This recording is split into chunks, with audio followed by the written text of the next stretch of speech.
बेताल की मणि की तलाश में निकले राजकुमार को बूढ़े ने अपनी कहानी सुनाते हुए बताया, कब्रिस्तान में एक नरभक्षी आया। उसने कब्र खोदकर एक लाश निकाली और मेरी पत्नी के साथ मिलकर उस लाश को नोच नोच कर खाने लगा। मैं अपनी पत्नी का यह भयानक रूप देखकर डर गया और चुपचाप वहां से लौट कर आ गया, जैसे कुछ देखा ही ना हो। अगली सुबह मैंने रात की सारी बात अपनी पत्नी को बता दी। ये सुनते ही वह क्रोध से भर गई और अपनी जादू विद्या से मुझे कुत्ता बना दिया, फिर मार पीट कर घर से भगा दिया।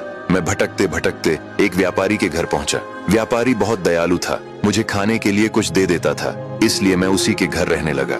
एक दिन मैंने देखा कि उसकी पत्नी आधी रात को चुपके से घर से निकलती और एक बाग में पहुंचती जहां उसका प्रेमी आता। दोनों प्रेम पूर्वक बातें करते और संबंध बनाते, फिर सुबह होने से पहले वह वापस घर आ जाती। यह सिलसिला कई दिनों तक चलता रहा। एक रात जब वह स्त्री अपने प्रेमी के पास पहुंची तो देखा कि वह युवक जमीन पर पड़ा हुआ है। उसने उसे पुकारा पर वह कुछ नहीं बोला, क्योंकि उसे सांप ने काट लिया था और उसकी मृत्यु हो चुकी थी। यह सब पास के एक पीपल के पेड़ पर बैठा एक पिशाच देख रहा था। उसी समय वह पिशाच उस युवक के शरीर में प्रवेश कर गया और फिर उसी रूप में उस स्त्री के साथ प्रेम करने लगा। थोड़ी ही देर बाद उसने स्त्री की नाक काट ली। वह चीखती हुई वहां से भागी और घर आकर देखा कि उसका पति गहरी नींद में सो रहा है और वह चुपचाप उसके पास लेट गई। कुछ देर बाद वह जोर जोर से रोने लगी। आसपास के सभी लोग इकट्ठा हो गए। तब स्त्री ने कहा, इन्होंने मेरी नाक काट दी है। व्यापारी बार बार कहता रहा कि उसने कुछ नहीं किया, लेकिन यह बात राजा तक पहुंच गई। राजा को इतना क्रोध आया कि उसने उस निर्दोष व्यापारी को मौत की सजा सुना दी और इस तरह एक निर्दोष व्यक्ति की मौत हो गई। मैं ये सब भीड़ में खड़ा देखकर सोच रहा था कि स्त्रियां कैसी कैसी हो सकती हैं। व्यापारी की मृत्यु के बाद मैंने भी वह घर छोड़ दिया और शहर में भटकने लगा। अब आगे की कहानी जानने के लिए देखिए अगला भाग। बेताल की मणि के खोज में निकले राजकुमार को बूढ़ा अपनी भयावह कहानी सुनाता है कि कैसे उसकी पत्नी नरभक्षी बन चुकी थी और जादू से उसे कुत्ता बना दिया गया। भटकते हुए उसने एक व्यापारी के घर पिशाच, विश्वासघात और एक निर्दोष व्यक्ति की मौत होते देखी। इन घटनाओं से टूटकर मैं वह घर छोड़कर जादू से ग्रस्त कुत्ते के रूप में भटकते भटकते एक वैद्य के घर के सामने जा पहुंचा। वह वैद्य अपने छोटे से दवाखाने में जड़ी बूटियों और औषधियों का काम करता था। मुझे देखकर उसे दया आ गई तो उसने मुझे वहीं रहने दिया। मैं उसकी दुकान की रखवाली करने लगा। वह मुझे खाने को देता और कभी कभी अपने घर भी ले जाता। एक दिन वैद्य ने अपनी बेटी को बुलाया। तब उसकी बेटी ने संकोच से कहा, पिताजी, मैं किसी पराये इंसान के सामने कैसे आऊं? वैद्य चौंक गया और बोला, यहाँ पराया कौन है? मैं हूँ और ये कुत्ता। तब बेटी मुस्कुराकर बोली, पिताजी, ये कोई साधारण कुत्ता नहीं है, ये जादू से बदला हुआ इंसान है। ये सुनते ही वैद्य हैरान रह गया। उसकी बेटी ने अभिमंत्रित जल तैयार किया और मुझ पर मंत्र पढ़कर छिड़क दिया। देखते ही देखते मैं फिर से इंसान बन गया। तब मैंने उस सुंदरी को अपनी पूरी कहानी सुना दी। वह बोली, मुझे तुम्हारी पत्नी के बारे में सब पता है। हमने एक ही जादूगरनी से विद्या सीखी थी, लेकिन उसने इंसानों की मर्यादा तोड़ दी। वह एक राक्षस के प्रेम में पड़ गई थी, इसलिए हमने उससे नाता तोड़ लिया। लेकिन अब चिंता मत करो, मैं तुम्हारी मदद करूंगी। उसने मुझे एक छोटी सी बोतल में अभिमंत्रित जल दिया और कहा, इसे अपनी पत्नी पर छिड़कना और जो भी रूप देना चाहो उसका नाम ले लेना। मैं वह जल लेकर अपने घर पहुंचा। मेरी पत्नी को मेरे लौटने का जरा भी अंदाजा नहीं था। मुझे जीवित सामने खड़ा देखकर वह डर गई। उसके भागने से पहले ही मैंने उस पर जल छिड़कते हुए कहा, कुत्तिया बन जा, और पल भर में वह कुत्तिया बन गई। उस दिन से मैं इसे अपने साथ लिए घूमता हूँ। ये पूरी कहानी मैंने तुम्हें सुनाई ताकि तुम समझ सको कि इस संसार में न्याय और अन्याय का चक्र कैसे घूमता है। बूढ़ा राजकुमार से बात कर ही रहा था, तभी एक पिशाचिनी हाथ में बड़ी तलवार लिए उनकी ओर आई और गरज कर राजकुमार से बोली, तुमने मेरे बच्चे को क्यों मारा? अब आगे की कहानी जानने के लिए देखिए अगला भाग। जलपरी के कहने पर राजकुमार बेताल की मणि की तलाश में निकल पड़ा था। रास्ते में वह एक बूढ़े की भयावह कहानी सुन रहा था। ऐसी कहानी जिसमें जादू था, नरभक्षी थे और ऐसी घटनाएं थीं जिन पर विश्वास करना कठिन था। तभी अचानक अंधेरे से एक भयानक पिशाचिनी प्रकट हुई। उसके हाथ में चमकती हुई कुल्हाड़ी थी और उसकी आंखों में भयानक क्रोध। वह गरजते हुए बोली, बताओ, तुमने मेरे बच्चे को क्यों मारा? राजकुमार यह सुनकर हक्का बक्का रह गया। उसने कांपती आवाज में कहा, मैंने किसी का वध नहीं किया। तब पिशाचिनी क्रोध से दहाड़ उठी और बोली, जब तुम उस बूढ़े की कहानी सुन रहे थे तब तुमने खजूर खाया और उसकी गुठलियां इधर उधर फेंक दी। उन्हीं में से एक गुठली मेरे बच्चे की आंख में लगी, जिससे उसकी एक आंख फूट गई। अब या तो तुम मेरे बच्चे की आंख ठीक करो या अपनी जान देने के लिए तैयार हो जाओ। भय से कांपते हुए राजकुमार ने कहा, यह सब मुझसे अनजाने में हुआ है, क्या इसका कोई और उपाय नहीं? तब पिशाचिनी ने कहा, इसका एक उपाय है, एक जादुई जड़ी बूटी निशारसा। यह जड़ी साल में केवल एक बार पूर्ण चंद्रमा की रात को खिलती है, लेकिन वह किसी साधारण जगह पर नहीं, वह 7 पहाड़ों के पार और समुद्र की गहराइयों के नीचे बसे एक प्राचीन और रहस्यमय लोक सप्तशैल समुद्र लोक में छिपी है। प्राचीन ग्रंथों में लिखा है कि वहाँ जादू और प्रकृति एक दूसरे में घुले हुए हैं। निशारसा की रखवाली एक रहस्यमयी बिस्कन्या करती है और उसे पाने के लिए कई जादुई पहरेदारों और घातक चुनौतियों से गुजरना पड़ता है। अगर उसे तुम ले आओ तो मेरे बच्चे की आंख ठीक हो जाएगी। राजकुमार ने दृढ़ स्वर में कहा, मैं वह जड़ी बूटी अवश्य लेकर आऊंगा। यह कहकर वह उस जादुई जड़ी बूटी की खोज में निकल पड़ा। चलते चलते रात हो गई। थकान से चूर होकर वह एक पेड़ के नीचे सो गया, लेकिन जब उसकी आंख खुली तो वह पिंजरे में कैद था। पास के कबीले के लोग उसे पकड़कर ले आए थे। उस कबीले का एक भयावह रिवाज था, साल में एक बार अमावस्या की काली रात को काली पहाड़ी पर इंसानी बलि देना। जब अमावस्या की रात आई तो कबीले का सरदार राजकुमार को पिंजरे में बंद कर काली पहाड़ी की ओर निकल पड़ा, लेकिन रास्ते में एक राक्षसी बाघ ने हमला कर दिया। कुछ ही पलों में उसने कबीले के सभी लोगों को मार डाला, पर राजकुमार पिंजरे में बंद होने के कारण बच गया। वह खतरनाक जंगल में अकेला कैद था। एक दिन और एक रात बीत गई। दूसरी रात उसने पास की पहाड़ी पर एक विचित्र योद्धा को जाते हुए देखा। उसका नीचे का धड़ इंसानी था, लेकिन चेहरा भेड़िया का। अब आगे की कहानी जानने के लिए देखिए अगला भाग। अंधेरे से एक भयानक पिशाचिनी प्रकट हुई और राजकुमार पर अपने बच्चे की आंख नष्ट करने का आरोप लगाया। जान बचाने के लिए उसने एक असंभव शर्त रखी, 7 पहाड़ों और समुद्र की गहराइयों में छिपी जादुई जड़ी बूटी निशारसा लाने की। राजकुमार इस खतरनाक यात्रा पर निकला, लेकिन रास्ते में कबीले वालों के हाथों पकड़ लिया गया। अमावस्या की काली रात में उसकी बलि देने से पहले ही एक राक्षसी बाघ ने पूरे कबीले को मार डाला। राजकुमार बच गया, लेकिन खतरनाक जंगल में पिंजरे में कैद रहा। और दूसरी रात राजकुमार ने एक विचित्र योद्धा को आते हुए देखा। उसने उसे पुकारा। वह योद्धा आधा भेड़िया और आधा मनुष्य के रूप में था। वह राजकुमार के पास आया। राजकुमार ने उसे अपनी सारी व्यथा सुनाई। योद्धा ने उसे पिंजरे से बाहर निकाला और कहा, भाई तुम्हारी कथा तो बड़ी विचित्र है। मैं पास के राज्य की उत्तर दिशा का रक्षक हूँ। मैं तुम्हारी सहायता करूंगा। यदि तुम पैदल समुद्र लोक जाओगे तो 60 वर्ष लग जाएंगे। इस तरह तुम्हारी पूरी जिंदगी ही बीत जाएगी। लेकिन एक उपाय है, तुम मेरे राज्य चलो। हमारे राज्य में साल में एक बार एक प्रतियोगिता होती है। इस प्रतियोगिता में दूर दूर से सरदार, राजा, वीर योद्धा, राजकुमार और महारानियां एकत्र होती हैं। समुद्र लोक के पास की रानी रूपलेखा भी आती है, जो अपनी सुंदरता के लिए विख्यात है। यदि तुम्हारी किस्मत अच्छी रही और महारानी तुम्हें अपने साथ ले जाना चाहे तो तुम कुछ ही महीनों में वहां पहुंच जाओगे। राजकुमार उसके साथ एक विशाल भेड़िए पर सवार होकर चल दिया।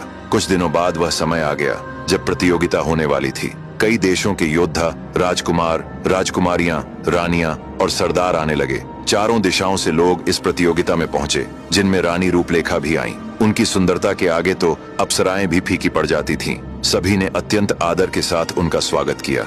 फिर तरह तरह की प्रतियोगिताएं हुईं, जिनमें दूर दूर से आए योद्धाओं ने खूनी खेल खेले। प्रतियोगिता समाप्त होते ही उस योद्धा ने राजकुमार का रानी रूपलेखा से भेंट कराया और उसके बारे में सब कुछ बताया। रानी एक पल के लिए चुप रही, फिर न जाने क्यों उन्होंने कहा, ठीक है, मैं तुम्हें अपने साथ ले चलूंगी, लेकिन वहाँ किसी जीवित इंसान को ले जाना आसान नहीं है। रास्ता बहुत ही खतरनाक है। हर कदम पर मौत इंतजार करती रहती है। यदि तुम्हारा भाग्य सही रहा तो तुम वहाँ पहुँच जाओगे। 5 दिन की यात्रा के बाद पहला समुद्र आया, जिसके द्वार पर पहरा देने वाला एक जल प्रेत था। उसने रानी को रोकते हुए कहा, महारानी, आप इस समुद्र में तभी प्रवेश कर पाएंगी जब आप अपनी कोई कीमती वस्तु मुझे देंगी। अब आगे की कहानी जानने के लिए देखिए अगला भाग। खतरनाक जंगल में कैद राजकुमार को आधा भेड़िया आधा मनुष्य योद्धा मिला, जिसने उसे मुक्त कर मदद करने का वादा किया। प्रतियोगिता के जरिए समुद्र लोक जाने का उपाय मिला, जहां रानी रूपलेखा ने राजकुमार को साथ ले जाने का निर्णय लिया। 5 दिन की यात्रा के बाद समुद्र के द्वार पर रानी पहुंची। रानी को समुद्र प्रेत ने रोकते हुए कहा, महारानी, इस समुद्र में जिंदा इंसान नहीं प्रवेश कर सकता है। अगर इसे ले जाना चाहती हो तो मुझे आपकी जीवन छाया चाहिए। रानी रूपलेखा कुछ क्षण मौन रही, फिर उन्होंने अपने पैरों के पास बहते जल में हाथ डाला। पानी से एक धुंधली काली नीली परछाई निकली, जो बिल्कुल उन्हीं जैसी थी। वह छाया जलप्रेत के भीतर समा गई। फिर रानी राजकुमार को लेकर आगे बढ़ गई। भयानक समुद्र में कई दिनों की यात्रा के बाद वह अपने राज्य में पहुंची। उन्होंने राजकुमार से कहा, तुम मेरे राज्य में ठहरो। पूर्ण चंद्रमा के दिन वह जड़ी बूटी खिलती है, लेकिन उसे पाने की एक विधि है। जब वह जड़ी बूटी खिलेगी तो उसके चारों तरफ विष करने वाला जादू उसकी रक्षा करता रहेगा। वह जादू सिर्फ विषकन्या के सामने होने पर ही समाप्त होता है, और अगर किसी ने उसे छूने की कोशिश की तो वह विष के जादू से मारा जाएगा। इसलिए तुम चुपके से विषकन्या के महल में प्रवेश करना और सोती हुई विषकन्या का गला काट देना, क्योंकि अगर वह जाग रही होगी और तुमने उसकी आंखों में देख लिया तो तुम पत्थर बन जाओगे। उसने कई मुसाफिरों को पत्थर बनाकर अपने महल में कैद कर लिया है। फिर उसके कटे हुए सिर को लेकर जड़ी बूटी के पास जाना, उसके सिर को जड़ी के सामने रखना, इससे जादू का असर खत्म हो जाएगा और तुम उसे आसानी से लेकर आ सकोगे। राजकुमार ने सारी बातें जान ली और निकल पड़ा। विषकन्या पलंग पर सो रही थी। राजकुमार ने ऐसा वार किया कि उसका सिर एक ही बार में धड़ से अलग हो गया। फिर उसने उस सिर को जड़ी बूटी के सामने ले जाकर रखा। जैसे ही ऐसा किया, जड़ी बूटी की जादुई घेरा टूट गई और राजकुमार उसे लेकर रानी के पास पहुंचा। यह जानकर रानी बहुत खुश हुई कि राजकुमार वापस आ गया है। फिर उन्होंने अपनी एक रक्षिका को आदेश दिया कि राजकुमार को सुरक्षित उसके देश छोड़कर आओ। रक्षिका के साथ यात्रा करके राजकुमार 7 दिनों बाद अपने राज्य में पहुंचा। फिर वह जड़ी बूटी लेकर पिशाचिनी के पास गया। उसे पाकर पिशाचिनी बहुत खुश हुई। जैसे ही उसने जड़ी बूटी अपने बच्चे को लगाया, उसकी आंख ठीक हो गई और फिर राजकुमार बेताल की मणि की तलाश में आगे बढ़ गया। अब आगे की कहानी जानने के लिए देखिए अगला भाग। सर्पकन्या को मारकर जादुई जड़ी बूटी लेकर राजकुमार आया और पिशाचिनी को दिया। पिशाचिनी बहुत खुश हुई। उसे लगाते ही उसके बच्चे की आंख ठीक हो गई। फिर राजकुमार बेताल की मणि की तलाश में आगे बढ़ गया। चलते चलते वह थक गया और एक पेड़ की छांव में आराम करने लगा। तभी उसे किसी स्त्री के रोने की आवाज सुनाई दी।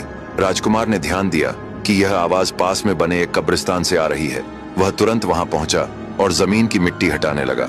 मिट्टी के नीचे एक सुंदर स्त्री दबी हुई थी। राजकुमार ने उसे बाहर निकाला और पूछा, हे देवी, आप कौन हैं और आपकी यह दशा कैसे हुई?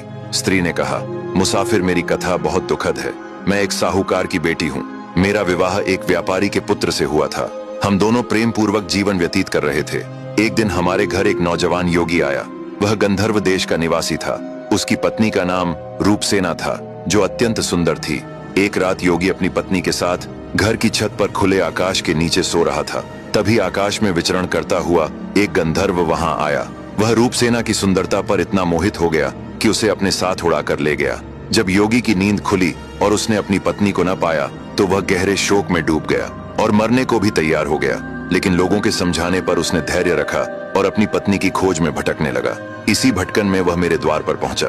उसे भूखा देखकर मैंने उसे एक कटोरा भरकर खीर दी। फिर वह उसे पास के सरोवर के किनारे ले गया। कटोरा एक पेड़ के नीचे रख दिया और सरोवर में हाथ मुंह धोने चला गया। उसी समय एक चील एक सांप लेकर वहां आई और उस पेड़ की डाल पर बैठकर सांप को खाने लगी। सांप के मुंह से जहर टपक कर खीर के कटोरे में गिर गया। योगी को इसका कुछ भी पता नहीं था। उसने वही खीर खा ली। जहर का असर होते ही वह तड़पने लगा और दौड़ता हुआ मेरे घर आया। वह बोला, तूने मुझे जहर दे दिया है। इतना कहते ही वह मेरी चौखट पर गिर पड़ा और उसकी मृत्यु हो गई। तभी आसपास के लोग इकट्ठा हो गए और मुझे योगी की मृत्यु का दोषी मानकर यहाँ लाकर जमीन में गाड़ दिया। पर शायद ऊपर वाले को मेरी बेगुनाही पता थी, इसलिए आप समय पर यहाँ पहुँच गए। अब आगे की कहानी जानने के लिए देखिए अगला भाग। स्त्री ने अपना सारा वृत्तांत सुनाया कि कैसे एक गंधर्व योगी की पत्नी को चुरा ले गया था और योगी ने वह खीर खा ली थी जिसमें सांप का विष मिला हुआ था। परंतु दोष मुझ पर मढ़ दिया गया। बिना अपराध के मुझे यहाँ लाया गया और जिंदा धरती में गाड़ दिया गया। लेकिन ऊपर वाले को मेरी बेगुनाही पता थी, तभी उसने तुम्हें यहाँ भेजा और तुमने मुझे मृत्यु के मुंह से बचा लिया। ये सब सुनकर राजकुमार ने स्त्री को आश्वासन दिया कि वह उसे सुरक्षित उसके घर पहुँचा देगा। कुछ दिनों की कठिन यात्रा के बाद दोनों उसके घर पहुँचे। घर पहुंचकर स्त्री ने राजकुमार से पूछा, आप किस उद्देश्य से निकले हैं? तब राजकुमार ने बताया कि उसने स्वप्न में एक सुंदर जलपरी को देखा था और उससे विवाह करने की अभिलाषा लेकर समुद्र देव से सहायता मांगी। समुद्र देव की कृपा से वह जलपरी तक पहुंचा, पर जलपरी ने एक कठिन शर्त रख दी। विवाह तभी संभव होगा जब वह बेताल लोक के राजकुमार की सिर की मणि उसे लाकर देगा। उसी मणि की खोज में भटक रहा हूँ। यह सुनकर स्त्री बोली, तुम्हारा मार्ग अत्यंत दुर्गम है, पर मैं तुम्हारी सहायता अवश्य करूंगी। हर वर्ष बेताल लोक में एक भयानक प्रतियोगिता होती है जिसमें आसपास के योद्धा और राजकुमार भाग लेते हैं। वे एक दूसरे से युद्ध करते हैं और जो योद्धा पराजित हो जाता है वह विजेता का दास बन जाता है। यदि तुम इस बार उस अजेय योद्धा को परास्त कर सको तो वह तुम्हारे अधीन हो जाएगा। तब तुम चाहो तो उसकी जान ले सकते हो या केवल मणि प्राप्त कर सकते हो, पर आज तक कोई भी उसे पराजित नहीं कर पाया है। लेकिन इस कार्य के लिए मेरे पास तुम्हारे लिए कुछ है। उसने आगे बताया कि जब वह गंधर्व देश में रहती थी तब गंधर्वों के गुरु उसके घर आए थे। उसने उनकी निष्ठा से सेवा की थी। प्रसन्न होकर उन्होंने उसे वरदान मांगने को कहा था जिसे उसने भविष्य के लिए सुरक्षित रखा था। आज वह समय आ गया है। यह कहते हुए उसने थोड़ा सा जल लिया और भूमि पर छिड़क दिया। क्षण भर में गंधर्व देव प्रकट हो गए। स्त्री ने विनम्रता से कहा, गुरुदेव, मेरा वरदान यह है कि यह राजकुमार बेताल लोक के युद्ध में विजयी हो। गंधर्व देव ने नेत्र बंद किए और एक दिव्य गंधर्व योद्धा की आत्मा को प्रकट किया और उस आत्मा को उन्होंने राजकुमार के भीतर प्रविष्ट कर दिया। फिर आशीर्वाद देते हुए कहा, तुम्हारी विजय निश्चित है। यह कहकर वे अंतर्ध्यान हो गए। राजकुमार ने श्रद्धा से उस स्त्री को धन्यवाद दिया और अपने लक्ष्य की ओर आगे बढ़ गया। अब आगे की कहानी जानने के लिए देखिए अगला भाग।